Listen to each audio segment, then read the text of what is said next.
하나님을 인격적으로 만나는 것에 대해서 생각을 많이 해봤습니다. 우리가 어떻게 해야 하나님을 인격적으로 만날 수가 있겠습니까? 성경을 많이 읽고 어떤 분은 성경을 일주일에 한 번씩 다 이렇게 통독하신다고 하는 분들도 계시고, 그렇게 하면 과연 하나님을 만날 수 있겠는가? 또 우리가 또 찬송을 이렇게 열심히 부르고 또 기도를 밤을 새워서 기도하고 금식 기도를 하고 이러면은 하나님을 만날 수 있겠는가? 물론 하나님께서 특별한 방법으로 그렇게 해서 만나 주시는 분들도 있기는 있습니다. 극히 일부에 한해서만이 그런 일은 일어나는 것 같습니다. 그러면 어떻게 해야 하나님을 만날 수 있을까요? 오늘 말씀은 계명을 지키면 하나님을 아는 것이라고 하였습니다. 계명을 지켰더니 하나님을 알게 되었다. 여기서의 알다는 경험하다, 체험하다의 뜻입니다. 그냥 머릿속으로 아는 것이 아니고 체험하는 것입니다. 그동안 교회에서 듣고 공부했던 하나님에 대해 아는 것이 아니며 직접 하나님을 아는, 체험하는 것입니다. 하나님의 계명은 뭡니까? 우리가 하나님의 계명은 여러 가지 많은 계율도 있고 율법도 있지만 그걸 총칭해서 우리 예수님께서 잘 정리해 주셨는데, 하나님을 사랑하고 이웃을 사랑하는 것입니다. 하나님을 만났다고 하는데, 하나님을 잘 안다고 하는데도 하나님의 계명을 지키지 않으면, 그리고 이웃을 사랑하지 않으면 실제로는 하나님을 만난 적도 없고 하나님을 알지 못하는 사람입니다. 우리들 대부분은 평생 교회를 다녔기에 하나님이 살아계신 것을 우리는 머릿속으로 잘 알고 있습니다. 하나님이 이 온 만물을 창조하시고 또 이스라엘 백성들을 출애굽시키시고 예수님의 탄생하시고 또 죽으시고 부활하신 것을 너무나도 잘 압니다. 설교를 들으면 이해가 가고 은혜를 받기도 하고 성경을 많이 알고 신학적인 지식까지도 이제 더 나아가서 알고 있지만, 그런데 거기까지 뿐입니다. 우리들은 하나님에 대해서는 알고 있지만 하나님을 알지는 못합니다. 유명한 사람에 대해서 알고 있는 것과 그 사람을 실제로 만나서 아는 것은 전혀 다른 것입니다. 예수님은 이렇게 말씀하셨습니다. 주여 주여 하는 자마다 다 천국에 들어갈 것이 아니요 내가 너희를 도무지 알지 못한다. 하나님에 대해 많이 알아도 하나님이 나를 모르면 소용이 없는 거예요. 지금 우리들은 냉정하게 우리의 마음의 가슴에 한번 손을 얹어보고, 내가 정말 하나님을 알고 있나? 내가 정말 하나님을 인격적으로 만난 적이 있나? 하나님을 직접 잘 알기 위해서는 우리에게 이미 주어진 하나님의 계명대로 살아가기 시작할 때 하나님을 알아가는 것이며 하나님의 만남을 시작하게 되는 것입니다. 어느 교회에 김 집사와 박 집사가 있었습니다. 우리 교회 얘기하는 거 아니에요. 오해하지 마세요.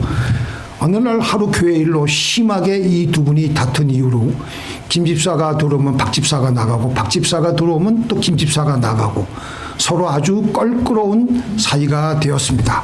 그러던 어느 날 김 집사가 하나님의 말씀을 읽다가 서로 사랑하라는 하나님의 말씀이 갑자기 그날은 이상하게 깊은 감동을 주어서, 그래 내가 이러고 있을 게 아니라 내가 박 집사를 한번 사랑해 봐야 되겠다. 그래가지고 그 다음 주일날 용기를 내어서 복음 성가 테이프를 하나 선물했습니다. 요즘은 CD도 안 받지 않습니까? 예전에 테이프가 이렇게 돌아다니던 그 시절이었는데, 그래서 박 집사가 그 복음 성가 테이프를 하나 받아 들고 나서 감동을 받았어요. 이번에는 이제 박 집사도 가만히 있을 수가 없어가지고 뭔가를 나도 하나 선물해 줘야 되겠다 생각을 합니다. 다음 주 주일날 교회 가서 주차장에서 이번에는 박 집사가 김 집사에게 다가와서 김 집사의 차 트렁크를 열게 해서 잘 포장되어 있는 갈비를 얼른 집어넣어 주었습니다. 그리고 계면 적어서 아무 말도 못하고 바로 돌아서는 것이었습니다. 그때 그 갈비를 받은 김 집사는 이런 생각을 하는 겁니다. 저 무뚝뚝하고 무심한 박 집사가 이렇게 비싼 갈비를 나에게 주다니. 김 집사는 믿을 수가 없었습니다. 여기서 김 집사는 하나님이 살아계신 것을 경험하게 되는 겁니다.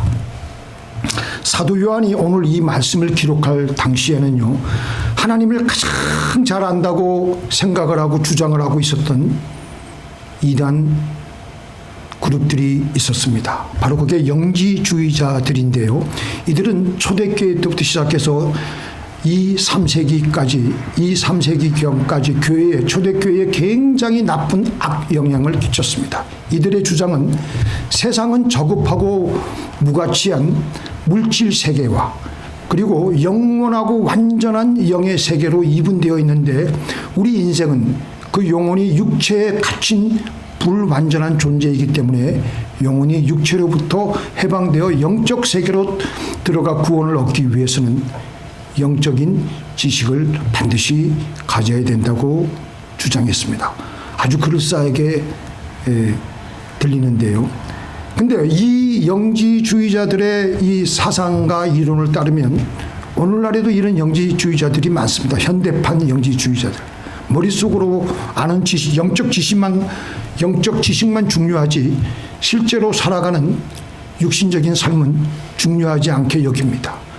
그들은 열심히 말씀을 많이 하려고 애를 씁니다. 설교도 이 설교 저 설교 많이 듣습니다. 신학적인 지식도 있습니다.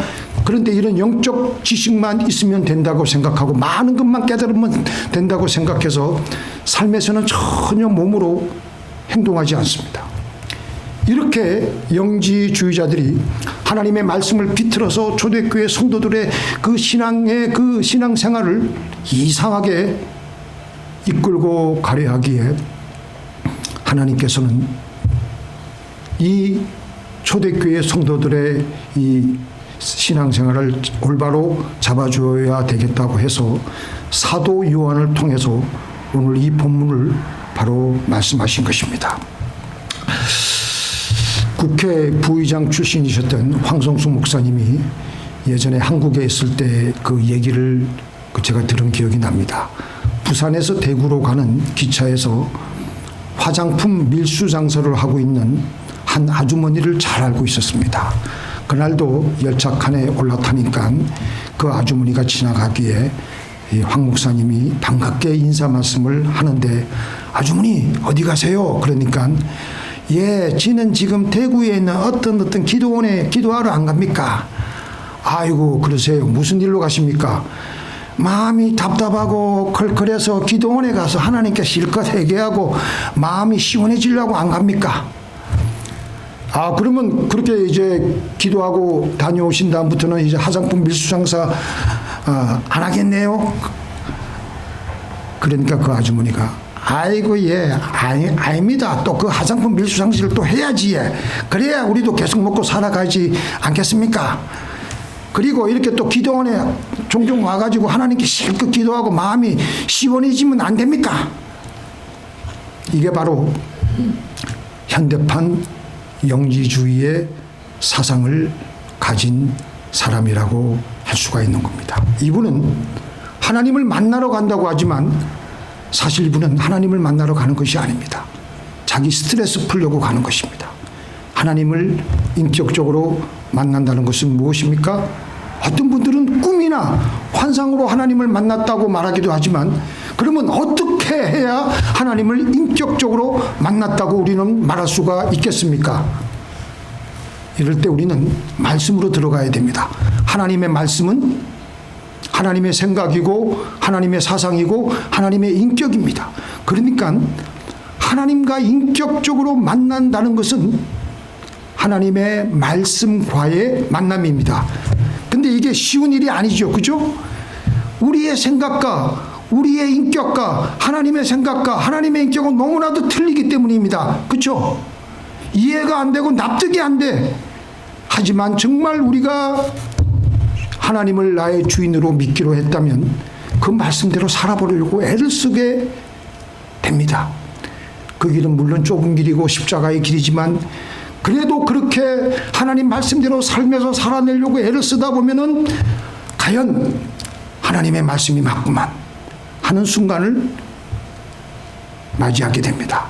말씀의 열매가 나타나는 것을 경험하게 되면서 과연 하나님이 살아계시는구나, 과연 이 말씀이 진리구나, 이 말씀을 하신 분이 하나님이시구나, 그러면서 하나님과 더욱더 인격적으로 가까워지게 됩니다. 그래서 하나님과의 인격적인 만남은 말씀을 믿고 말씀대로 살아보고 그 열매를 경험하는 것입니다. 하나님은 보이시지 않지만 하나님을 만난 그 결과는 증거로 나타나게 됩니다. 오늘 설교 끝나면 우리가 저 부를 찬송이 예수 믿는 것은 받은 뭐요? 증거 많도다. 이렇게 하면서 우리는 하나님을 더 깊이 알게 되고 하나님을 더 깊이 체험하게 되며 하나님을 더 인격적으로 만나게 되는 것입니다. 그래서 말씀을 듣고 말씀대로 살아내려고 하다 보면 증거가 반드시 우리의 삶 속에서 나타나게 됩니다. 예수 믿는 것은 받은 증거 많도다. 우리의 선조들이 그래서 찬송을 한 것입니다. 그 찬송을 하신, 그 찬송 작사를 하신 그 루이스 여사가 이 찬송이 평안할 때 지은 찬송이 아니에요. 바닷가에서 한 어린 소년을 자기 남편이 구하려다가 오히려 그 남편이 물에 빠져 죽고 난 후에 비통한 심정 속에서 이 찬송가를 지었습니다. 받은 증거 많도다 라는 신앙 고백입니다. 지금은 내 남편이 죽었지만 지금까지 하나님이 나를 인도해 주신 증거가 너무나도 분명하기에 루이스 여사는 그 하나님을 인격적으로 그동안 하나님을 계속해서 하나님과 사귀어 왔기 때문에 하나님을 배신할 수가 없었고 예수 믿는 것은 받은 증거 많도다. 그렇게 한 것입니다. 이렇게 하나님의 인격은 말씀 속에 있습니다.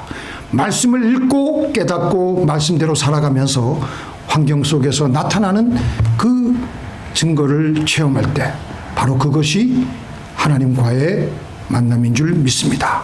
그래서 우리 사람 간의 사이에서도 우리 인격적인 관계의 핵심이 뭐예요? 서로 말이 오고 가며 서로 말한 대로 신뢰를 쌓으면서 살아가는 것입니다. 그게 바로 우리 사람 간의 사이가 발전하고 깊어지는 겁니다. 우리와 하나님과의 사이에서도 마찬가지예요. 하나님의 말씀이 내 안에 들리는데 근데 내 귀에 들리지, 내 육신의 귀에는 들리지 않지만 하여간에 내 안에서 분명히 들리지 않으세요? 들리지 않습니까? 우리는 왜냐하면 동물이 아니잖아요. 하나님이 우리에게 말씀하신 우리의 영을 통해서 주시는 하나님의 음성을 우리는 분명히 듣습니다. 근데 우리는 어떻게 합니까? 무시합니다. 이렇게 계속 무시하니까 하나님과 나와의 인격적인 만남은 사라지게 되는 것입니다. 그래서 우리의 그 인격적인 만남이 더 깊어지면은 하나님과 나와는 사랑의 관계로 나아가게 됩니다. 이미 주어진 계명을 잘 지키는 데서 하나님과 나 사이가 더 가까워지게 되고 이제는 세밀하게 하나님의 음성을 듣기까지 하며 그 말씀을 순종하기까지 함으로 더욱더 하나님과의 사이가 깊어지고 사랑의 관계로 발전하게 됩니다. 5절 한번 볼까요? 누구든지 그의 말씀을 지키는 자는 하나님의 사랑이 참으로 그 속에서 온전케 되었나니 이로써 우리가 저 안에 있는 줄을 아노라. 하나님의 사랑이 온전케 된다 그랬습니다. 제가 허드슨 테일러 선교사님이 중국 선교사로 나가기 전에 그 시절에 있었던 그 이야기를 잠깐 말씀드리겠습니다. 하나님이 그를 부르셨을 때 허드슨 테일러는 주님이 가라 하시면 가겠습니다. 근데 그의 집안 형편이 어떤 형편이었느냐? 그의 아버지는 몇 년 전에 세상을 떠나셨고 이제 홀로 어머니만 남아 있었고 여동생은 다른 데 시집가서 있었습니다. 이제 홀로 남은 어머니를 떠나려니까 우리 인간적으로 도저히 이게 힘든 상황이었어요. 그래도 하나님의 부르심에 응하여서 가는 그 상황이 다가왔습니다. 선교사로 가기 직전 작은 방 안에서 6개월 동안 대기하고 있는 동안에 리버풀에서 그의 어머니가 그를 찾아왔습니다. 그의 어머니는 말없이 6개월 동안 몸을 그 방에 들어와서 자기의 아들에게 정성껏 침대를 정리해주고 빨래해주고, 그리고 이제 다 한 다음에 두 사람이 그 좁은 방에서 나란히 앉아서 하나님께 찬송을 부릅니다. 그리고 어머니가 기도합니다. 그 기도가 이 허드슨 테일러 선교사가 이 지상에서 마지막으로 들은 그의 어머니의 기도였습니다. 이제 떠날 시간이 되었습니다. 항구로 나갑니다. 그리고 배를 올라탔습니다. 어머니는 끝까지 따라옵니다. 배는 점점 멀어지고 이제 더 이상 따라올 수 없는 지점까지 어머니는 거기까지 아들의 마지막 모습을 더 보려고, 그리고 배는 계속 떠나는데 마지막 그 순간에 어머니는 자기도 모르게 억제할 수 없이 큰 비명 같은 절규를, 그 사랑의 울음을 자기 아들을 향해서 크게 부르짖고 있습니다. 허드슨 테일러가 그 어머니의 그 절규를 듣고 그 소리는 내 마음을 비수처럼 찔렀다 라고 하는 그 순간 그의 마음에 하나님의 말씀이 떠오릅니다. 하나님이 세상을 이처럼 사랑하사, 그는 깨달았습니다. 하나님이 나를 이렇게 사랑하셨구나. 그는 그날 이렇게 하나님을 만난 것입니다. 하나님의 말씀에 순종했기 때문에 지금까지 교회에서 수없이 들었던 하나님이 이처럼 나를 사랑하사, 그것보다도 그날 그 하나님께서 주신 그 뜨거운 사랑을 그는 그날 처음 그렇게 깨닫게 되었던 것입니다. 마찬가지로 하나님께서 아브라함에게 모리아산에 독자 이삭을 제물로 갖다 바치라고 했습니다. 사흘길을 걸어서 이삭을 데리고 모리아산으로 걸어갔습니다. 이삭을 묶어서 단 나무 위에 놓고 손을 내밀어 칼을 잡고 이삭에게 내리치려 하자 하늘에서부터 여호와 사자의 음성이 다급하게 들려옵니다. 아브라함아, 아브라함아, 그 아이에게 손을 내지 말라. 아무 일도 그에게 하지 말라. 내가 내 아들 독자라도 내게 아끼지 아니하였으니 내가 이제야 내가 나를 정말 사랑하는 줄 내가 아노라.